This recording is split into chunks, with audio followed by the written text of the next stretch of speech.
ماشاء اللہ لا حول ولا قوۃ الا باللہ العلی العظیم۔ اعوذ باللہ من الشیطان الرجیم، بسم اللہ الرحمن الرحیم، الحمد للہ وکفی والصلاۃ والسلام علی عبادہ الذین اصطفی، اما بعد فرب اشرح لی صدری ویسر لی امری واحلل عقدۃ من لسانی یفقہوا قولی، وقل رب ادخلنی مدخل صدق واخرجنی مخرج صدق واجعل لی من لدنک سلطانا نصیرا۔ بسم اللہ وباللہ وتوکلت علی اللہ۔ قال اللہ تبارک و تعالی فی سورۃ القریش یا سورۃ ایلاف۔ وعلیکم السلام۔ بسم اللہ الرحمن الرحیم، آیت نمبر 1۔ بسم اللہ الرحمن الرحیم، وعلیکم السلام۔ لإیلاف قریش ایلافہم رحلۃ الشتاء والصیف فلیعبدوا رب ھذا البیت الذی اطعمہم من جوع وآمنہم من خوف۔ صدق اللہ العظیم۔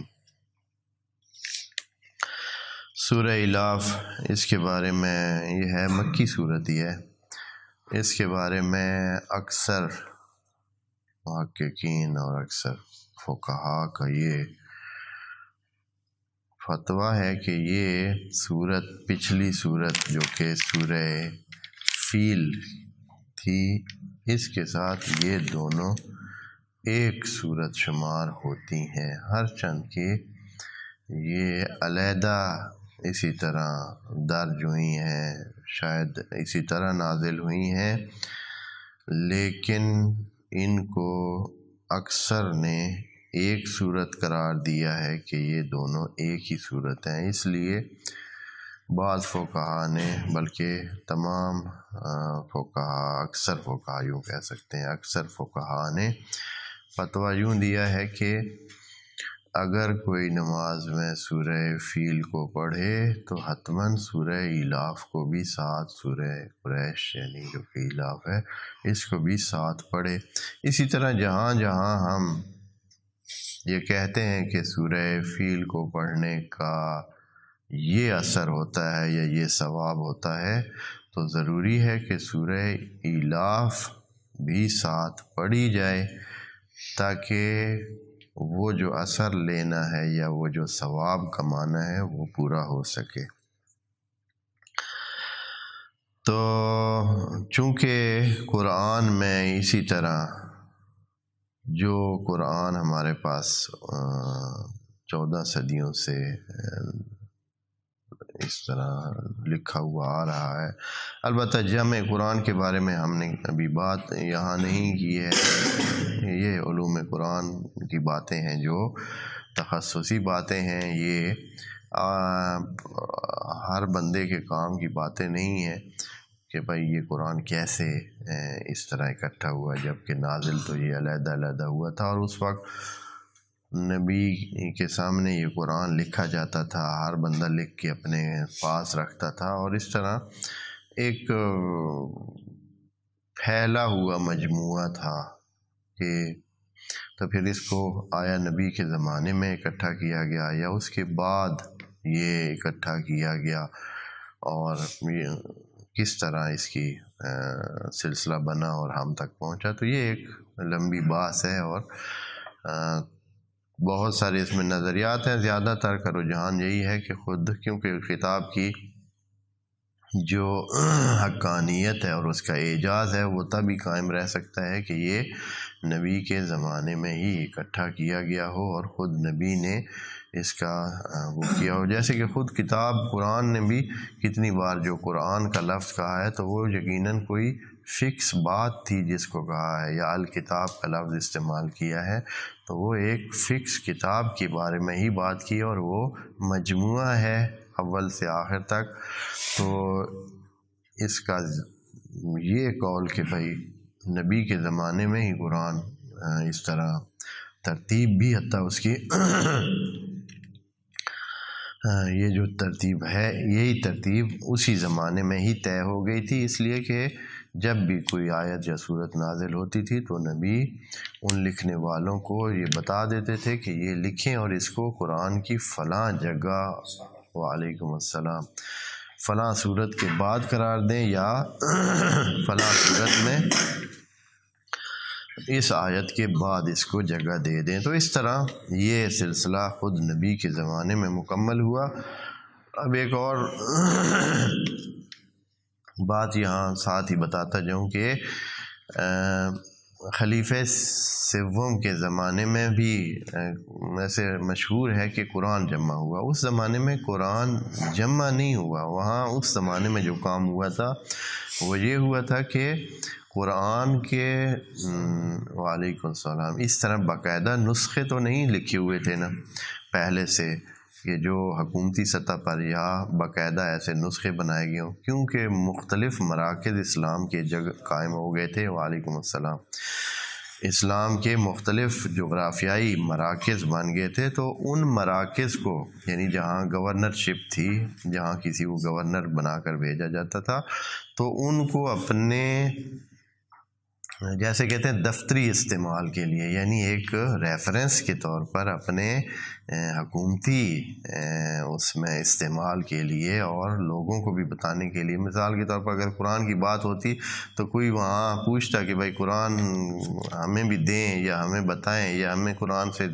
دکھائیں، تو ان کے پاس کوئی ایسے ریفرنس نہیں ہوتا تھا. تو انہوں نے یہ کیا کہ قرآن کے متعدد نسخے تیار کروائے خلیفہ سوم عثمان ابن عفان رضی اللہ کے زمانے میں، اور اس میں یہ کام ہوا. جمع قرآن کا کام خود نبی کے زمانے میں ہو چکا تھا، اور قرآن تب ہی اعجاز باقی رہتا ہے اس کا کہ یہ اسی زمانے میں ہو گیا ہو. اگر اسی طرح خبر واحد اور ایک بندے کی شہادت پر قرآن اکٹھا کرنے کا کام کیا جائے تو پھر اس کا اعجاز ہی برقرار رہنا مشکل ہو جاتا ہے. تو بہرحال یہ علوم قرآن کی باتیں ہیں، علمی باتیں ہیں، اور یہ سب کے فائدے کے لیے نہیں ہے. جو اس وادی میں علمی کام کرتے ہیں ان کے لیے یہ باتیں ہوتی ہیں. میں نے صرف اشارہ کیا ہے. اس کی وجہ یہ ہے کہ سورہ ایلاف کو سورہ فیل کا حصہ قرار دیا گیا ہے، اور آگے اس کی تفسیر میں بھی تھوڑا سا اس بات کا دخل ہے. اب سورہ ایلاف یا سورہ قریش کی ہم ثوابی ترتیب بتا دیتے ہیں کہ اس کے پڑھنے سے، اس کی تلاوت کرنے سے، یقیناً سورہ فیل کو ساتھ ملا کر پڑھنے سے کیا ثواب حاصل ہوتا ہے. امام جعفر صادق علیہ السلام سے منقول ہے کہ جو سورہ ایلاف کی زیادہ تلاوت کرے وعلیکم السلام تو خدائے کریم اس کو جنت میں جنتی سواری پر سوار کر کے معشور کرے گا. اب یہ بھی ایک امتیاز ہوگا، یعنی کچھ لوگ ہوں گے ایسے کھڑے ہوں گے، پیدل کھڑے ہوں گے، پاؤں پہ کھڑے ہوں گے اور اپنا جواب دے رہے ہوں گے، بلکہ بعض جگہوں پہ تو جاسیہ کا لفظ بھی موجود ہے، یعنی ان کو گھٹنوں کے بل وہ چل کے ادھر آئیں گے اور ادھر کھڑے کیے جائیں گے، اور بہت ساروں کے سر جھکے ہوئے ہوں گے. لیکن جو سورہ ایلاف کی تلاوت کرے خدائے کریم اس کو جنتی سواری دے گا کہ اس پر بیٹھ کر وہ اپنی پیشی نبھائے اور معاشر میں معشور ہو. بہت ہی عزت افزا مقام ہے. یقیناً باقی سب مخلوق جو ہے وہ زمین پہ کھڑی ہو یا جاسیہ انداز میں ہو، گھٹنوں کے بل ہو، اور کوئی بندہ کیا ہو سواری پر سوار ہو کر وہاں موجود ہو، تو گھوڑ سوار ہو یا جو بھی سواری بہرحال ادھر ہو. اس کے علاوہ جو سورہ ایلاف کی تلاوت کرے، اکثر اپنی تلاوت اس میں نماز میں شامل کرے یا ویسے تلاوت کرتا رہے اس کی، تو اس کو دسترخوان نور کے دسترخوان پہ جگہ ملے گی۔ اب دسترخوان نور کیا ہوگا؟ یعنی یقیناً نورانی لوگوں کی جگہ ہوگی، اور خود کیونکہ وہاں سب کچھ جو ملنا ہے وہ بھی نور ہی ہونا ہے، اور آپ جانتے ہیں کہ ہر چیز جو ابھی یہاں موجود ہے وہ ساری نور کی وجہ سے ہی ہے۔ اللہ نور السماوات والارض، یا اس طرح کے یہ جو نور ہے جہان کا، یا جو یہ چیزیں موجود ہیں، یہ ساری کی ساری انرجی کی ایک قسم ہے، اور انرجی کا جو منبع ہے یا مرکز ہے وہ خود نور ہوتا ہے۔ نور سے ہی سب چیزیں پیدا ہوتی ہیں اور نور پر ہی آتی ہیں، تو ان کا کوئی اثر ہوتا ہے۔ نور کا جو سلسلہ ہے وہ خاص اہمیت رکھتا ہے۔ اب اس کی تفصیل تو سائنسدان بتا سکتے ہیں اور وہ جانتے بھی ہیں۔ بہرحال وہاں بھی نور ہی ہوگا جو قیمتی چیز ہے، اور ہمیں بھی یہاں جو چیزیں کہا گیا ہے وہ نور حاصل کرنے کی یہی بات کی گئی ہے کہ ہم نور حاصل کریں اور یہ نور اپنے ساتھ لے جائیں، اپنے آپ کو نورانی بنا کر لے جائیں، اور آخرت میں جو چیز کام آنے والی ہے وہ نور ہی ہونا ہے۔ تو اگر کوئی دسترخوان نور پہ اپنی جگہ ابھی سے بک کرنا چاہتا ہے تو کیا کرے جی؟ سورہ ایلاف کو بار بار تلاوت کرے۔ ثواب کے حوالے سے ایک اور روایت ہے جس میں حدیث نبوی میں ذکر ہے کہ اگر کوئی اس سورت کو پڑھتا ہے اور اپنے تلاوت کا حصہ بناتا ہے اکثر، تو کعبہ کا طواف کرنے والے اور اعتکاف کرنے والوں کی تعداد سے 10 گنا زیادہ اس کو نیکیاں اس کے کھاتے میں نامہ اعمال میں لکھی جائیں گی۔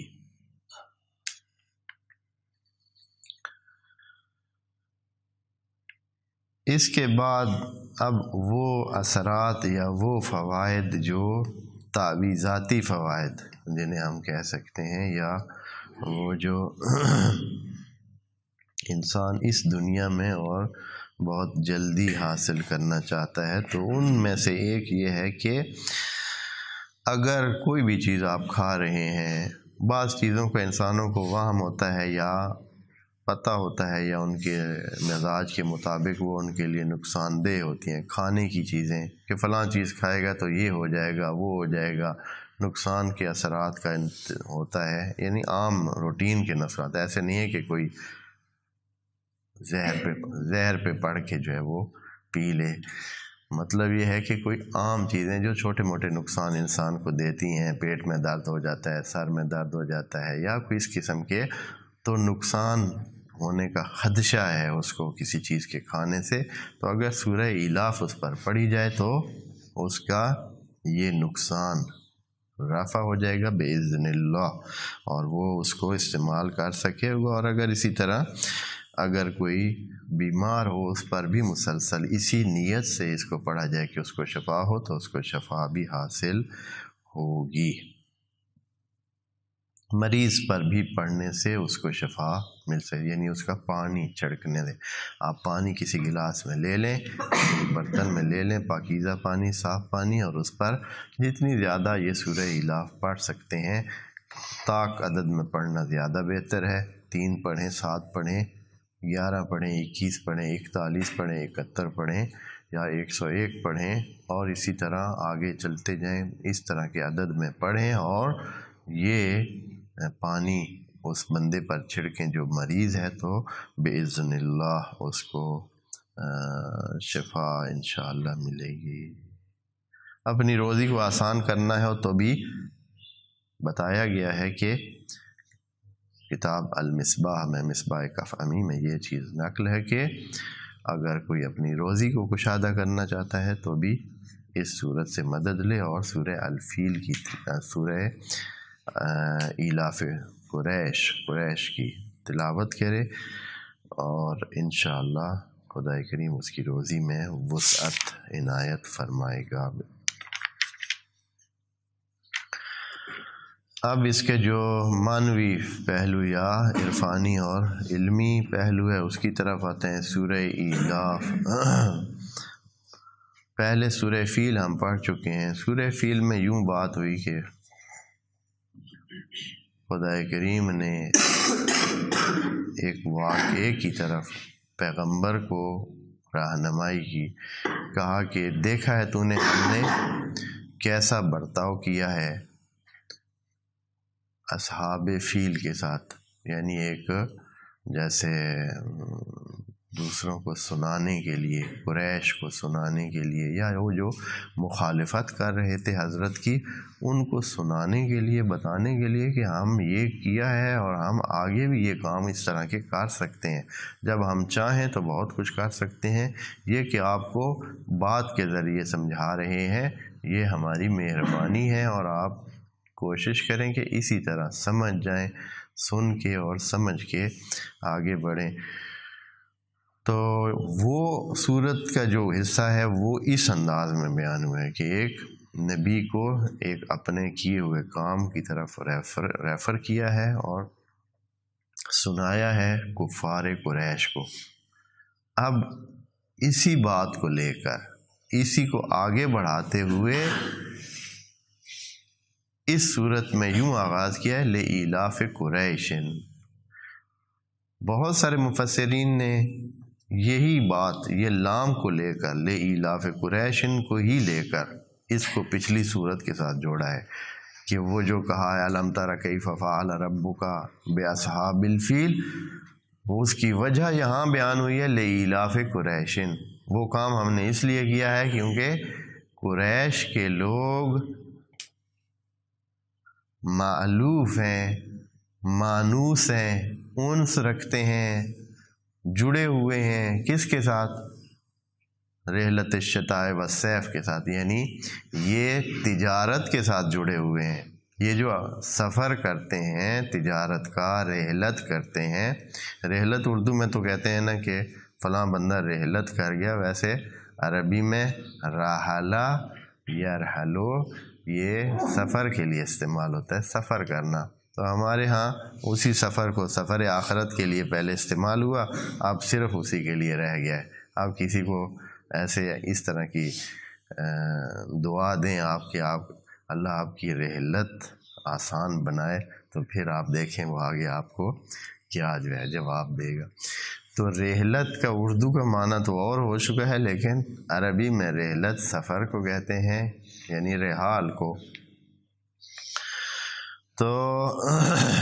یہاں سے شروع کیا کہ لإیلاف قریش، یعنی یہ جو ہم نے ابرہہ کو شکست دی پرندوں کے ذریعے اور ان کو اس طرح نابود اور برباد کر دیا، تباہ کر دیا، تو اس کی وجہ یہ تھی کہ ہم آپ کو محفوظ بنانے چاہتے تھے، قریش کو محفوظ بنانا چاہتے تھے۔ اب قریش کو محفوظ بنانے کی کیا وجہ تھی؟ کیوں ہے اللہ یہ احسان کس لیے قریش پر کیا کیا ہے انہوں نے کہ اتنا؟ وجہ یہ تھی کہ حضرت ابراہیم کی اولاد سے یہ لوگ تھے اور یہ کعبہ کے کلیددار تھے، مہمانوں کا دھیان بھی کرتے تھے، حاجیوں کا اور دوسرے جو بھی طواف کعبہ کے لیے آتے تھے یہ ان کی مہمانداری کرتے تھے، پانی کا انتظام کرتے تھے۔ اس علاقے میں جہاں پانی ہے ہی نہیں، خود پانی پلانے کا یعنی سقیہ یا وہ جو سقایت الحاج جسے کہتے ہیں، یہ خود ایک بہت بڑا منصب ہے۔ کعبہ کی کلیدداری چابی جس کے پاس ہو یہ ایک علیحدہ منصب ہے۔ پانی پلانے کا کھانے کے علاوہ ہے، کھانا کھلانا تو رفادہ یا وہ جو اطعام کا سلسلہ ہے وہ علیحدہ ہے، اور پانی کا علیحدہ ہے۔ خود پانی کا انتظام کرنا خود بہت بڑا وہاں ایک ٹاسک ہے، ایک کام ہے جو کہ آسان نہیں ہے۔ خود اپنے لیے لوگوں کو پانی مہیا کرنا مشکل ہے، تھا اور ابھی بھی ہے۔ میں نے دوستوں کو بتایا ہے کہ مکہ میں جب ابھی کچھ سال پہلے ہی ہم بھی وہاں ہمارا جانا ہوا حج کے لیے، 1-2 دفعہ جانا ہوا، تو وہاں پانی ابھی بھی ٹینکروں کے ذریعے ہی مکہ کو سپلائی ہوتا تھا، اور مسجد الحرام اور کعبہ کے جو آس پاس میں سلسلے بنے ہوتے، بلکہ ہوٹلوں میں سب ہر جگہ پانی جو ہے وہ ٹینکروں سے آتا ہے۔ اب اس کی کیا وجہ ہے کہ انہوں نے اس کے لیے پائپ نہیں بچھائے ہوئے، یا کیا وجہ ہے اللہ عالم، لیکن ہم نے جو منظر دیکھا وہ یہی تھا۔ بعض اوقات جہاں ہم ہوتے تھے تو وہاں پانی ہوٹلوں میں ختم بھی ہو جاتا تھا کہ ٹینکر کے انتظار میں بیٹھے، نہیں تو جائیں کدھر، خود کعبہ میں وہاں کے وضو خانوں میں جا کر اپنا وضو اور طہارت کریں، اور کیونکہ قریب ہی ہوتے تھے تو اس طرح ہوتا تھا۔ تو پانی کا ایک بہت بڑا مسئلہ مکہ میں پہلے سے آ رہا ہے۔ زمزم ایک ایسا کنواں تھا جس میں سے پانی بہت نکلتا تھا، وہاں بتاتے تھے کہ بڑی موٹریں جو ہے وہ 4-4 5-5 بڑی موٹریں ہیوی جو ٹیوب ویل کی لیول کی وہ چل رہی ہیں اور مسلسل چل رہی ہیں، اور پانی ہے کہ وہاں ختم ہی نہیں ہوتا، بے حساب پانی اس زمزم کے کنویں میں موجود ہے، اور باقی مکہ میں ایک بوند پانی کی نہیں ہے۔ سارا پانی، باقی سپلائی باہر سے آتی ہے، آس پاس کے کہیں لگے ہوئے ہیں سلسلے، وہاں سے پانی آتا ہے۔ تو قریش کا کام یہ تھا کہ یہ جو کعبہ کی زیارت، یعنی یوں سمجھیں کہ طواف کے لیے آتے تھے، طواف پہلے سے معروف تھا، حضرت ابراہیم علیہ السلام اور ان کے بیٹے حضرت اسماعیل یہ کام شروع کر کے گئے تھے، طواف کا، اعتکاف کا، نماز کا، یہ سارے کام کعبہ میں اس وقت سے شروع ہوئے تھے، اور پھر انہی کی نسل میں یہ سلسلہ چلتا تھا، اور یہ لوگ پھر سب مہمانوں کا بھی بہت دھیان کرتے تھے، احترام کرتے تھے، اور ان کا مناسب احترام، یقیناً پھر درمیان میں کئی سلسلے چل جاتے ہیں خود ہی کہ جو بڑے لوگ آتے تھے پھر ان کی زیادہ دھیان کیا جاتا تھا، اور جو ایسے درمیانے اور عام لوگ آتے تھے ان کے لیے تھوڑا سا وہ لیول نہیں رکھا جاتا، یعنی یقیناً وہ پروٹوکول کے جو انداز چلتے ہیں دنیا میں وہ ادھر بھی اسی طرح ہی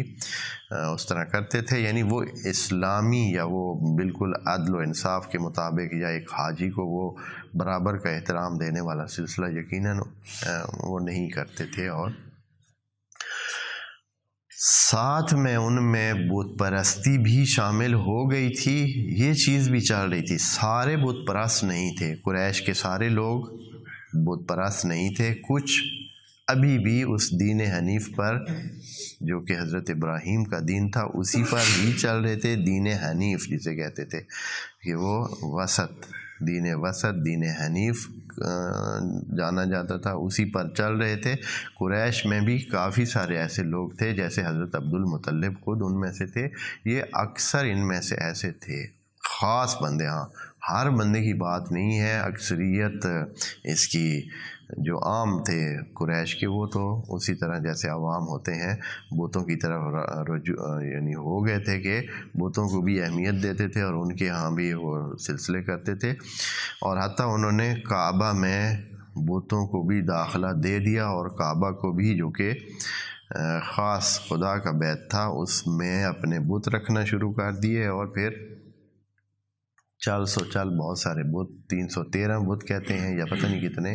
بہت سارے بت، اب تعداد شاید میں ٹھیک ذکر نہیں کر رہا ہوں، آپ دوستوں کو کسی کو یاد ہے کعبہ میں کتنے بت پڑے تھے؟ بہرحال ایک فکس تعداد مشہور بھی ہے اس طرح کا، یہ سکول کی کتابوں میں بھی بعض اوقات اس قسم کی چیزیں لکھی ہوئی آ جاتی، تو وہاں انہوں نے بتوں، لیکن ساتھ یہ کہ وہ اس چیز کو بھی کہ کعبہ کا بھی انہوں نے دھیان کیا ہوا تھا، یعنی یہ سمجھتے تھے کہ کعبہ بہت محترم جگہ ہے اور بیت اللہ ہے، بیت اللہ کا لفظ یعنی اللہ کا گھر ہونا تو یہ حضرت ابراہیم کے زمانے سے ہی معروف تھا، تو یہ کیونکہ اس کے کلیددار اور مہماندار اور سقایا کا انتظام، تو اس وجہ سے تمام عرب میں اور عرب سے ہٹ کر بھی ان کا احترام کیا جاتا تھا، اور ان کی وجہ سے بہت سارے، مثال کے طور پر جس قافلے میں یہ لوگ ہوتے تھے اس قافلے کو کوئی اس پہ کوئی ڈاکہ نہیں مارتا تھا، اس کا کوئی مال نہیں لوٹتا تھا، ان کو آرام سے اچھی جگہوں پہ جگہ دیتے تھے اور احترام اور عزت کے ساتھ ان کے ساتھ معاملات طے کرتے تھے۔ تو ایک سلسلہ تھا، ایک پاکیزگی، ایک تقدس، ایک خاص قسم کی حرمت ان کو حاصل تھی، اور خصوصاً جب سے یہ اصحاب فیل کا واقعہ ہوا تھا اس کے بعد تو ان کی جو ہے نا کیا ہو گئی تھی، اور بھی عزت بڑھ گئی تھی، اور لوگ ڈرتے تھے کہ یہ تو کعبہ سے وابستہ لوگ ہیں اور ان کی خاص قسم کی حفاظت کا خدا نے انتظام کیا ہوا ہے، اور ان کو نہ چھیڑیں، ان کی جو ہے نا ان کو کیا کریں، ان کو دھیان کریں، ان کو احترام دیں، کہ اس لیے کہ خدا کریم کی طرف سے سزا بھی مل جاتی ہے اگر کوئی ان کو کیا کرے جی، ان کے ساتھ برا سلوک کرے۔ تو وہی جو فیل کا واقعہ ہوا، عام الفیل میں اصحاب فیل کے ساتھ جو ہوا، اس کی وجہ سے اور بھی ان پر جو ہے پہلے بھی تھوڑی عزت مناسب ان کی تھی، لیکن اس کے بعد تو ان کی عزت میں اور بھی اضافہ ہو گیا، اور یہ خدا کریم اب اسی احسان کو دوبارہ ذکر فرما رہا ہے، کہہ رہا ہے کہ لإیلاف قریش۔ اچھا، پھر آپ یہ جو تجارت کرتے تھے، ایک اور بات بھی آپ دوستوں کو بتاؤں، اب جس مکے کی میں نے بات کی ہے کہ وہاں پانی کی بوند بھی نہیں ہوتی، تو وہاں زراعت کیا ہونی ہے؟ کچھ بھی نہیں۔ جب زراعت نہیں ہے تو زراعت سے وابستہ باقی کام جیسے مویشی پالنا یا یہ مال چوپائے وغیرہ سلسلے، یہ بھی نہیں ہو سکتا، بس اور کیا کریں، وہاں کارخانے بھی نہیں ہیں۔ جب زراعت نہیں ہے، زمین سے کوئی چیز نکلتی نہیں ہے، تو وہاں کارخانے کس چیز کے ہونے ہیں؟ ہاں جی، کیا وہاں ایسی چیز بننی ہے جو کسی اور جگہ سپلائی کی جائے؟ تو وہاں کچھ بھی نہیں ہے، پھر رہتے کیسے ہیں لوگ وہاں؟ کیا کرتے ہیں کہ اس سے کماتے ہیں، کھاتے ہیں، کیسے کیا ہوتا ہے؟ تو پھر ایک ہی چیز رہ جاتی ہے، اور وہ ہے کیا، کہ تجارت کریں، یعنی مکہ کو اپنا ایک تجارتی مرکز بنائیں، دوسری جگہوں سے سامان وہاں لے آئیں اور یہاں لوگ آ کر وہاں سے خریدیں اور ان کو نفع ہو، یعنی اپنے بازار اور تجارتی مراکز سامان سے بھرے رکھیں، لائیں، دوسری جگہوں سے سامان ادھر لے آئیں اور یہاں آ کر کیا کریں، بیچیں، اور اسی طرح دوسرے لوگوں کی طرف سے سامان یہاں لایا جائے، یہ خرید لیں اور اس کو کیا کریں، لے کے آگے جائیں۔ جاتے کہاں تھے؟ جو مشہور روایت ہے جس میں وہ یہ ہے کہ دو انہوں نے سفر اپنے رکھے ہوئے تھے، سردیوں میں جانا اور گرمیوں میں جانا۔ جب مکہ میں تھوڑی گرمی، ویسے تو ہر وقت ہی گرمی ہوتی ہے، لیکن کبھی گرمیوں میں بہت زیادہ گرمی ہو جاتی ہے، تو شمال کی طرف جاتے تھے، شمال میں شام ہے، شام کی طرف جانا، اور جانتے ہیں کہ جتنا شمال کی طرف ہم جاتے ہیں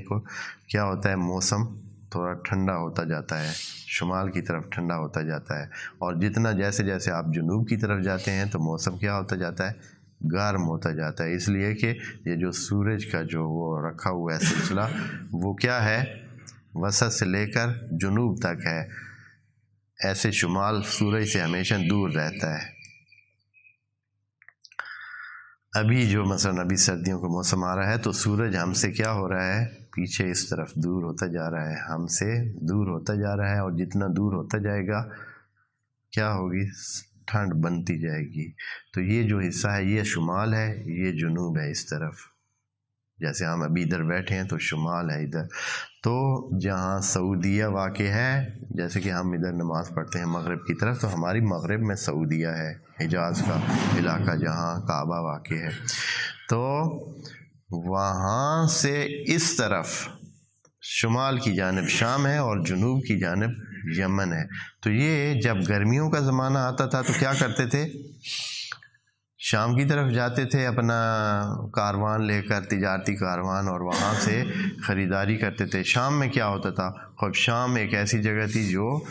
پرلی سائڈ سے ملتا تھا اس روم کی بادشاہت سے، اور روم کا کچھ حصہ، حتیٰ شام کے کچھ علاقے روم کی سلطنت میں آتے تھے، اور اس طرح ترکی ساتھ ملتا تھا جو قسطنطنیہ کے نام سے وہاں ایک سلطنت قائم تھی اسی علاقہ میں، اور پورے ادھر سے یورپ تک جا ملتی تھی ادھر، تو اس سارے علاقے کے جو مال وغیرہ تھا اس ٹھنڈے علاقے میں بہت دلچسپ علاقہ ہے، شام، لبنان، اسرائیل جہاں ہے، فلسطین اور اسرائیل اور شام، اردن، یہ سارا ایک چھوٹا سا لبنان کا علاقہ، یہ بہت ہی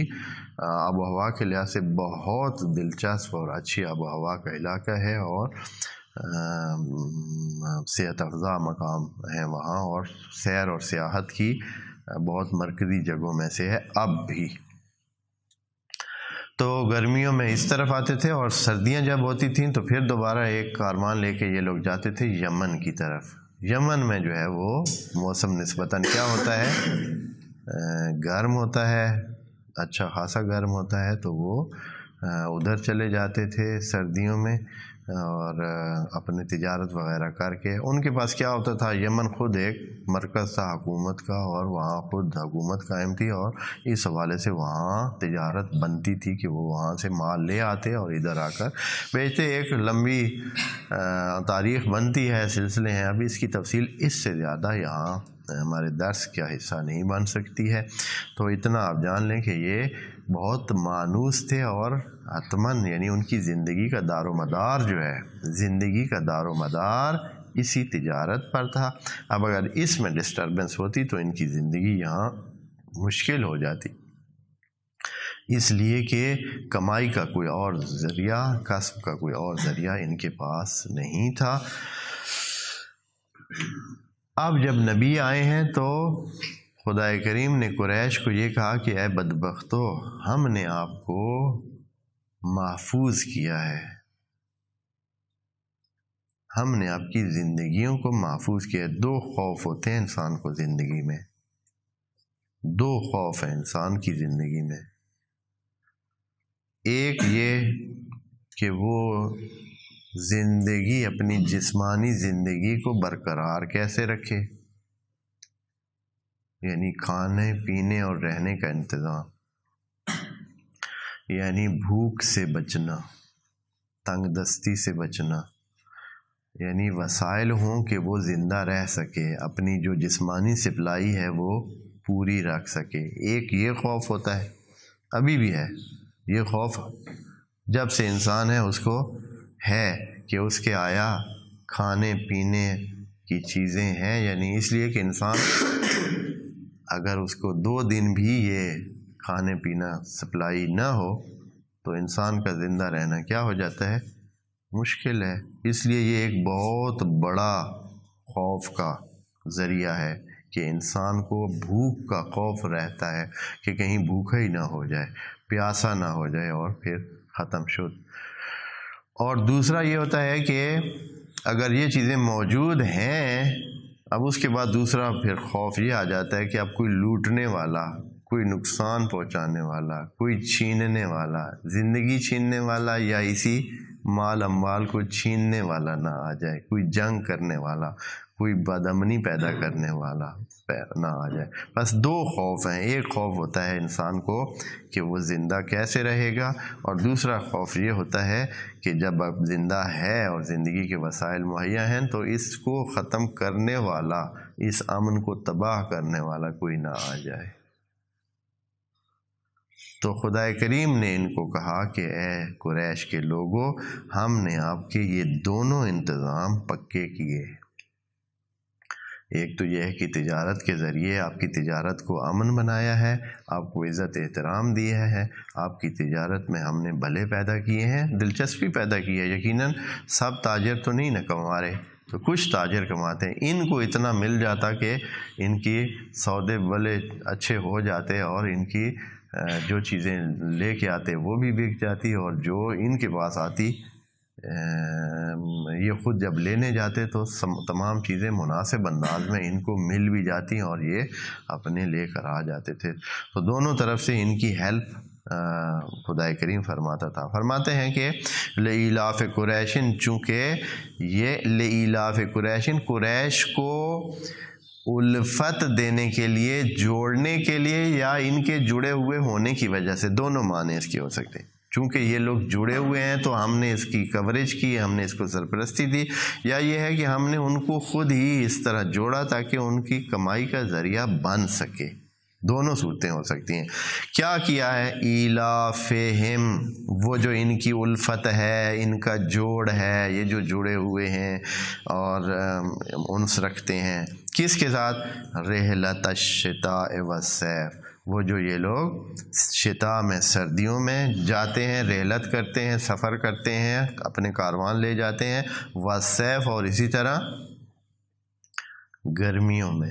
اب یہ کہ کہاں جاتے ہیں، کیونکہ قرآن کا ڈھب یہ ہے کہ وہ جگہوں کے نام اور بندوں کے نام ذکر نہیں کرتا ہے۔ اس کی کلیت اسی میں ہے کہ مصداق اس کے خود ڈھونڈیں، اور مصداق اس کے ایک نہیں ہوتا ہے، بہت سارے ہوتے ہیں۔ حتیٰ ایک واقعے میں بھی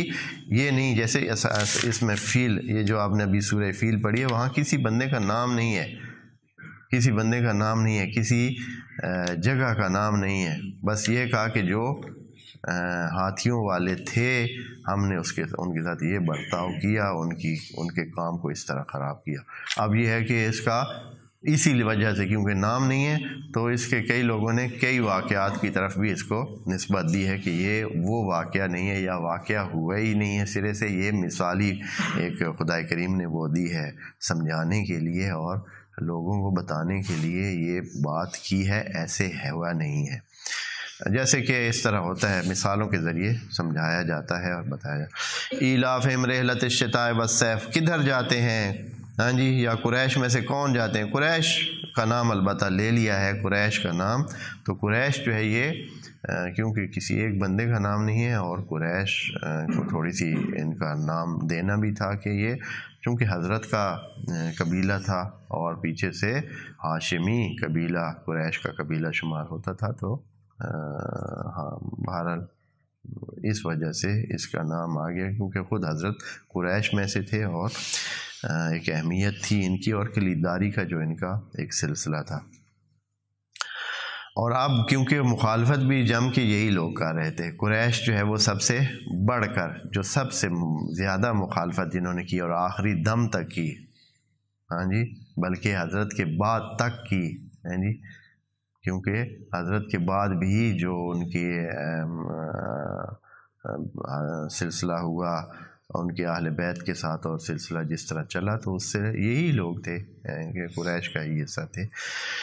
تو یہ چل رہے تھے۔ بہرحال ایک ہے سلسلہ اس کا، اس لیے نام آیا ہے لإیلاف قریش، قریش کا، ایلافہم ان کی الفت اور ان کا جوڑ، جو کس کے ساتھ؟ رحلۃ الشتاء والصیف، شتاء سردیوں میں یہ جو ایک کاروان لے کے جاتے ہیں اور پھر گرمیوں میں جو جاتے ہیں۔ پس کیا آخر میں خدا کریم چاہتا ہے کہ جب اتنا احسان ہے اللہ کا کہ آپ کی زندگی کو ہم دھیان کر رہے ہیں، فَلْيَعْبُدُوا رَبَّ هَذَا الْبَيْتِ، اس بیت کی وجہ سے آپ کو ساری چیزیں ملی ہیں۔ رب هذا البیت یعنی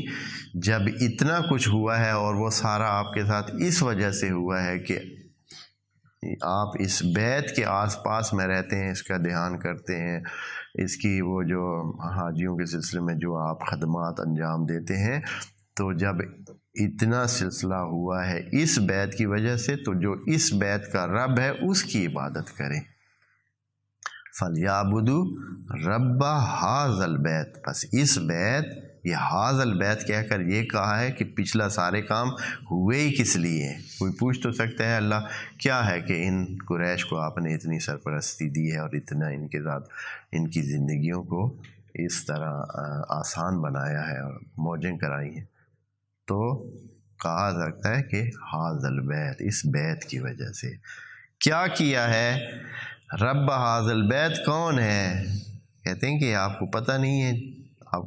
الذی، اسی نے تو اطعمہم، جس نے ان کو اطعام کیا، جب بھوکے ہوتے ہیں تو ان کے کھانے کی وہ سہولت مہیا کی، یعنی یہ ہے کہ جو کماتے ہیں اور اس طرح کسب کرتے ہیں اور حاصل کرتے ہیں، اپنے کھانے پینے کا انتظام ان کا ہوتا ہے اسی کمائی سے۔ وَآمَنَهُم مِّن خَوْفٍ، یہاں حالانکہ مکہ میں رہتے ہوئے کس طرح کا امن ہو سکتا ہے، اس لیے کہ کوئی حکومت جو نہیں ہے، کہ کوئی کہے کہ جہاں کس وجہ سے امن ہو سکتا ہے؟ جہاں جو بھی چاہے اس کی تعداد اچھی ہو، ماہر ہوں اپنے کام میں، جنگ میں، وہ آ کر حملہ کر کے غارت کر سکتے ہیں۔ تمام قبائل اسی جستجو میں رہتے ہیں، اسی مسئلے میں رہتے ہیں کہ پتہ نہیں کب کس رات کو کہاں کوئی حملہ ہو جائے۔ اور کیا ہے وہ کیا کرتے تھے، لوٹ بھی لیتے تھے، صرف یہ نہیں تھا کہ انسانوں کا مال لوٹ لیتے تھے۔ ایک حالت اتنی ناگفتبے تھی کہ مال صرف نہیں لوٹتے تھے، پورا قبیلہ ہی لوٹ لیتے تھے۔ کیسے بھائی؟ مال تو اپنا ان کا ہو گیا، لٹیروں کا، ڈاکوؤں کا، خواتین کو بھی اپنا کنیزیں بنا لیا، مردوں کو غلام بنا لیا، یعنی سارا قبیلہ ہی مال بن گیا۔ خواتین کو بھی بازار میں جا کر ادھر بطور لونڈی بیچ دیا، مرد جو تھے ان کو بھی غلام بنا کر بطور غلام اپنے پیسے کھڑے کیے۔